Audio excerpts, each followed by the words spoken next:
Tokoh kita kali ini merupakan salah satu mastermind penting yang kemudian menjadi cetak biru atas apa yang kemudian kita kenal dengan nasionalisme. Jika nasionalisme Indonesia itu adalah persatuan yang sudah terbentuk ratusan tahun sebelumnya, maka penggali utamanya adalah tokoh kita ini. Kita memiliki konsep tanah air, dan itu adalah konsep yang cukup unik. Gabungan dari tanah dan air, daratan dan lautan, negeri kepulauan, mestilah berterima kasih kepada tokoh kita ini. Jika kita punya bahasa persatuan, bahasa nasional, yang menjadi jembatan komunikasi dengan ratusan bahasa yang berbeda-beda di Nusantara, kita juga mestilah berterima kasih kepada tokoh kita ini. Saya Muhyiddin M. Dahlan, Jas Merah, inilah Muhammad Yamin. Adalah pertama-tama dan pada tahap utamanya membangun jiwa bangsa.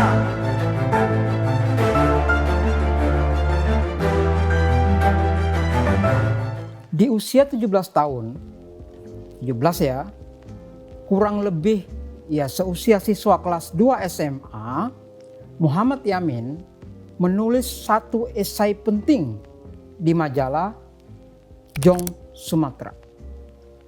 Lebih kurang remaja Yamin ini menulis paragraf kira-kira bunyinya seperti ini. Sesungguhnya tiadalah kami melebih-lebihkan, tiadalah kami mempertinggi bahasa Melayu setara dengan bahasa Sanskerta atau bahasa Yunani. Enggak, itu kata Yamin ya. Dan itu adalah haram. Hanyalah kami, nah itu bahasa Yamin ya, memperingatkan bahwa bahasa kita makin lama makin tidak diusahakan dan dipelajari. Sampai enggak ada yang mau tahu lagi. Dan ini adalah nafsu yang salah. Ini adalah sesat menyesatkan. Ini adalah dosa. Maka kepada ia kami pekikkan dengan suara yang terang dan kami katakan dengan kalimat yang jelas. Tiada bahasa, hilanglah bangsa. Paragraf itu ada di majalah Jong Sumatera nomor 4 di tahun ketiga 1920. Kalau dihitung ya, tanggal pemuatan dan lahirnya Yamin, artinya itu di usia tepat 17 tahun Muhammad Yamin. Apa artinya kalimat itu? Kalimat itu lahir dari seorang remaja sekali lagi berusia 17 tahun. Yamin kan lahir di Sawalunto 1903 kalau nggak salah. Dan sebagian besar hidupnya memang di Jawa. Tiada bahasa, hilanglah bangsa. Itu kalimat Yamin. Dan itu menurut saya bukan kalimat atau pekikan yang biasa. Atau copy paste dari mana gitu. Dari seorang remaja akil balik. Itu kata-kata yang sangat penting.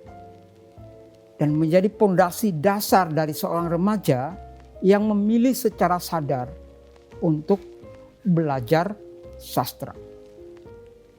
Mula-mula Yamin ini kan setelah lulus dari HIS Lahat atau HIS Lahat, ia kemudian pindah ke Jawa. Tepatnya ia ke Bogor. Dia pengen sekolah untuk menjadi dokter hewan. drop out tapi. Karena nggak suka. Lalu ia pindah ke sekolah pertanian, masih di Bogor. Selesai, lagi-lagi Yamin kurang puas. Ia merasa di dunia hewan, di dunia tani itu bukan passionnya. Jalan dari Sumatera Barat lalu ke Bogor jadi dokter hewan, kemudian jadi jalan penyair jadi yang kemudian menjadi penyair gitu ya. Itu diikuti sepenuhnya oleh Taufik Ismail. Gitu ya, sama-sama dari Sumatera Barat itu. Tapi Yamin enggak. Yamin kabur dari Bogor, lalu ia ke Solo. Ia ke Surakarta. Ia mengulang lagi SMA dengan konsentrasi sastra timur. Jadi Yamin ini 2 kali SMA ya. Dan matang benar dia di SMA 2 kali, bayangkan. Dan Yamin merasa sastra ini adalah dunianya gitu. Dengan puisi gitu ya, ambisinya ya, ia bisa mengubah dunia gitu. Dengan puisi ia akan memerdekakan bangsanya. Masya Allah, Indonesia saya kira berutang sangat banyak dengan Yamin ini. Dengan kata-kata puisi kubahannya. Coba ya, kata kita kan kenal, kata tanah air. Kata tumpah darah, frase tumpah darah. Atau semboyan bersatu kita teguh, bercerai kita runtuh. Tanah pengikat bahasa dan bangsa. Itu semua kepunyaan Yamin, saudara sekalian. Di puisi Tanah Air yang kemudian terbit menjadi buku di tahun 22 yang berjudul sama dengan puisinya Tanah Air, dengan sangat meyakinkan Yamin ini bisa menggabungkan frase tanah, bahasa, bangsa sebagai satu kesatuan yang utuh. Dan nantinya inilah yang bakal kita kenal dengan konsep kebudayaan nasional. Karena itu, Ikrar Sumpah Pemuda 28 Oktober itu sesungguhnya puisi versi terbaru dari Muhammad Yamin. Lanjutan dari puisi Tanah Air sebelumnya yang dia tulis di tahun 20. Maka saat Mr. Sunario berpidato tentang kepanduan atau kepramukaan dalam pergerakan di hari ketiga Kongres Pemuda, Yamin mulai merilis teks ikrar buatannya yang kata orang rangkuman dari 3 hari pembicaraan sejak 26 Oktober. Saya bilang Yamin yang dalam kepanitiaan kerapatan, namanya bukan panitia Sumpah Pemuda, bukan, namanya kepanitiaan kerapatan besar, itu memang dia sebagai sekretaris. Dia bukan, menurut saya akan bilang begitu, bukan merangkum seluruh isi pembicaraan, melainkan merangkum pikirannya sendiri yang sudah ia munculkan sejak usia 17 tahun. Tentang apa? Ya tadi, tanah, tentang bangsa, tentang bahasa. Coba kalian baca ulang ya teks Sumpah Pemuda itu.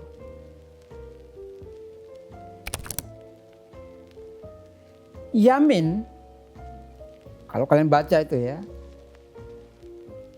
hanya membuat puisi versi baru dengan momentum yang berbeda dan karena Sumpah Pemuda itu itu dihadiri oleh kurang lebih 1000-an peserta. Nah, kebayangkan itu. Bayangkan sebuah puisinya dia, petik ya. Itu dibacakan di hadapan 1000 orang gitu.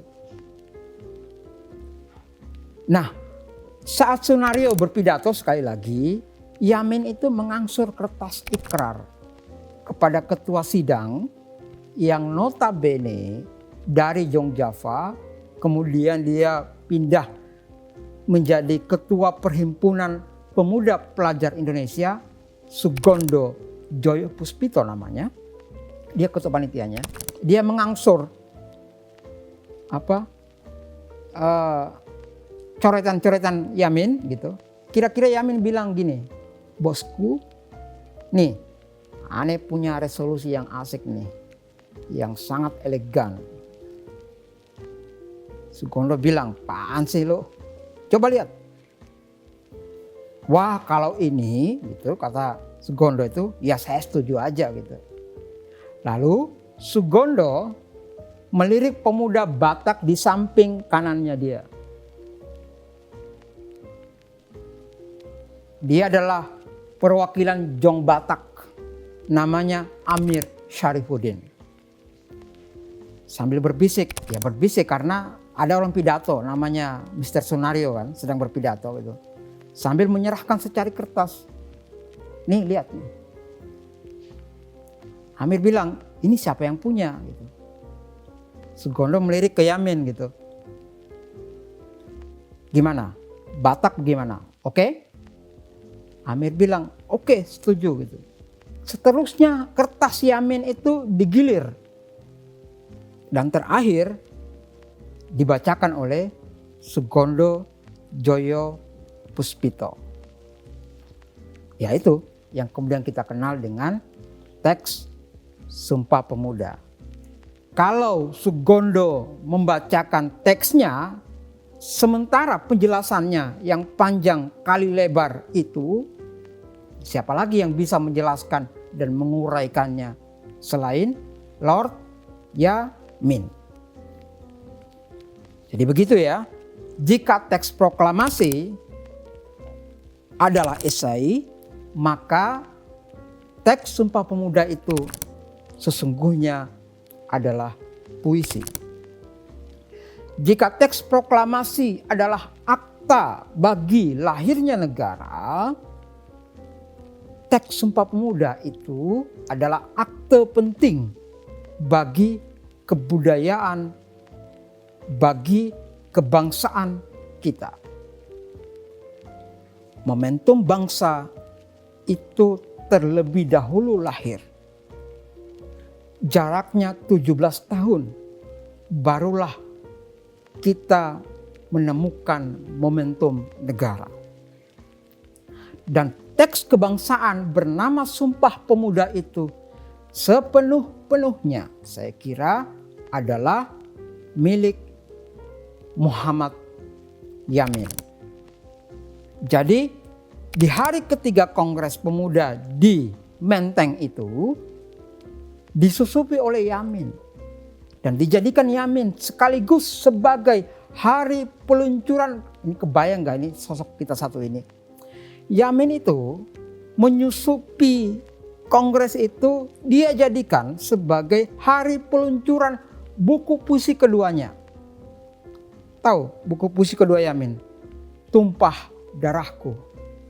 Kalau buku puisi pertamanya itu adalah Tanah Air, buku puisi keduanya tahun 22 ya.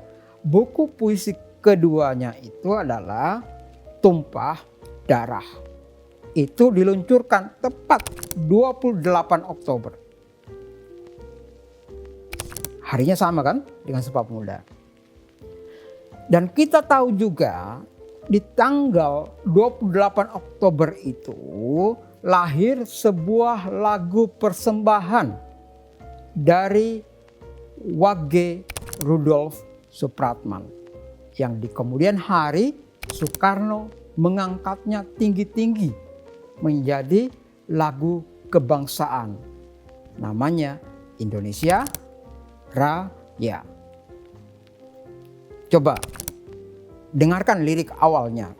Tanah airku, tanah tumpah darahku. Indonesia, tanah airku, tanah tumpah darahku. Saya tidak ingin mengatakan bahwa lirik lagu Indonesia Raya itu karya Yamin.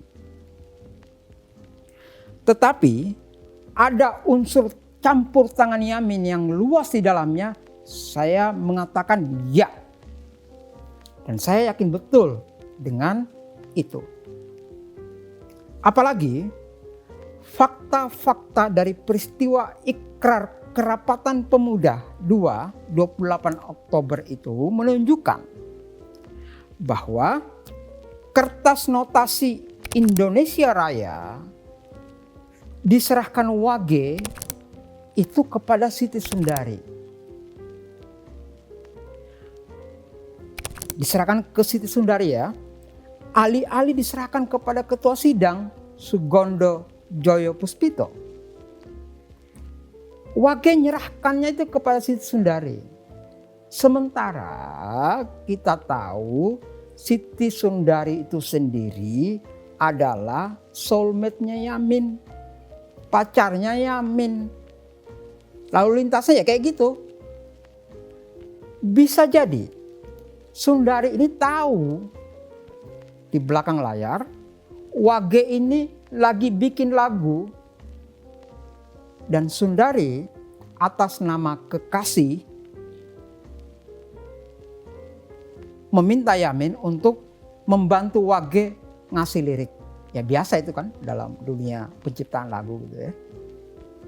Saya kira ya itulah rahasia mereka bertiga. Dan saya sudah menuliskan riwayat ketiganya berada dalam satu frame peristiwa Ikrar Pemuda atau Kerapatan Besar Pemuda 28 itu di mojok.co. Dan saya menyebut relasi ketiganya adalah missing link sejarah. Yang ingin saya katakan,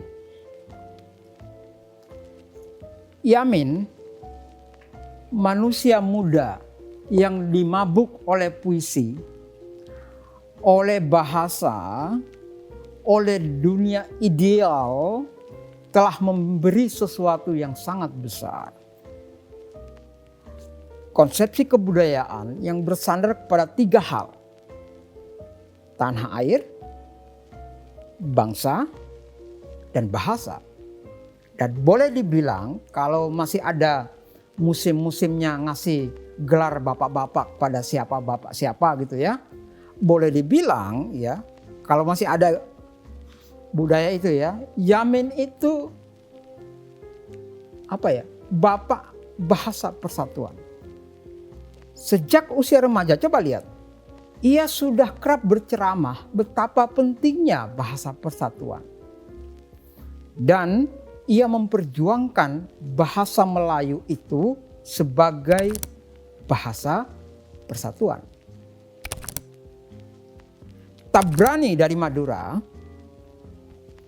dari Yogyakarta, menolak penamaan bahasa Melayu itu sebagai bahasa persatuan.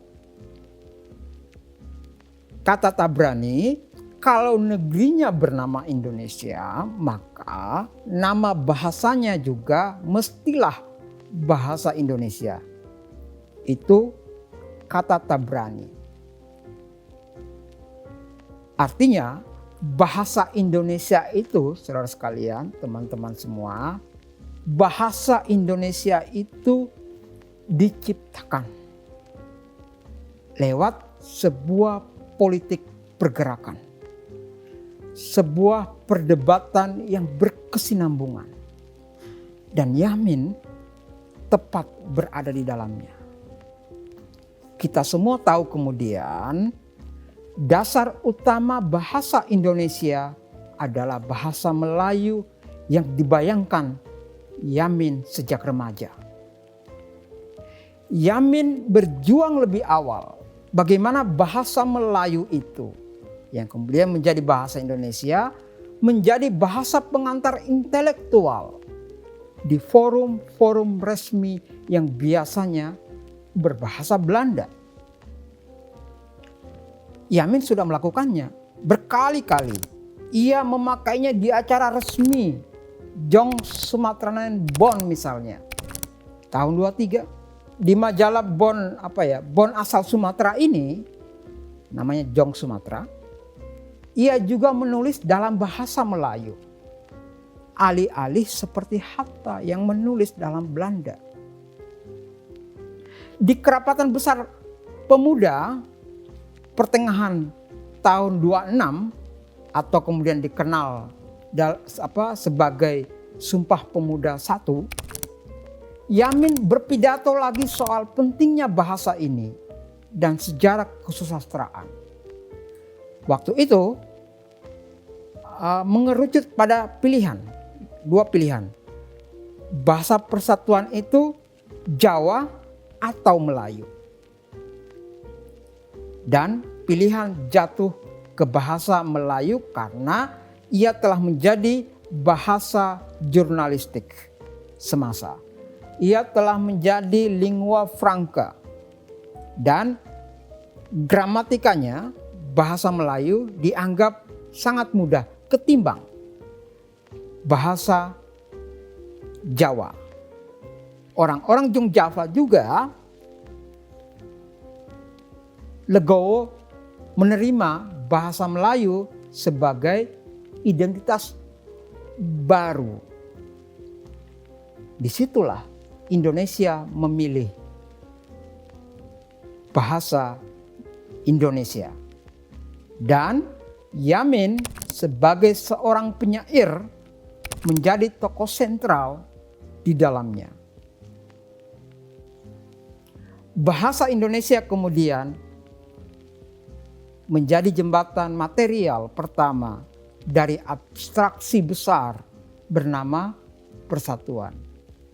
Dan itu 17 tahun sebelum muncul struktur bernama Negara Kesatuan. Yang muncul duluan adalah bahasa persatuan ketimbang Negara Kesatuan. Di beberapa negara seperti Asia Selatan, Bangladesh, India, Pakistan, bahasa itu menjadi titik konflik yang paling berdarah. Dari situlah ikhtiar manusia-manusia seperti Yamin yang mampu merekatkan perbedaan dalam satu bahasa nasional kita hargai sebagai usaha penting dan monumental. Saya Muhyiddin M. Dahlan, Jas Merah, sampai jumpa.